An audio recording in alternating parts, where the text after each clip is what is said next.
तर पहा आता आपल्याला याच्यापासून एन पासून शब्द तयार करायचे. कशापासून करायचे? मग इथं सी प्लस एन, मग काय होईल? काय तयार झाला? नंतर पी प्लस एन, पॅन. काय तयार झाला? एम प्लस एन, कोणता शब्द तयार झाला? एफ प्लस एन, काय तयार झाला? R plus N, ran. T plus N, tan. V plus N, van. B plus N, D plus N, S plus N.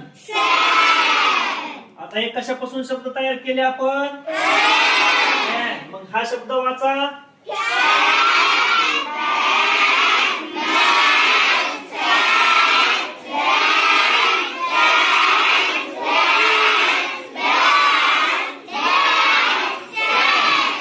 हे शब्द येतील का तुम्हाला आता वाचायला?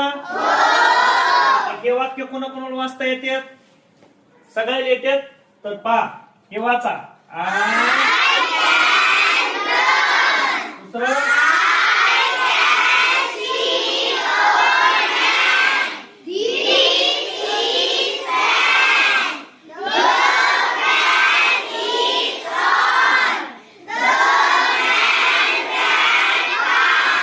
आपण अशा प्रकारे काय तयार करू शकतो? शब्द. हे शब्द वाचल्यानंतर आपल्याला हळूहळू काय वाचायला येईल? समजलं सगळ्यांना?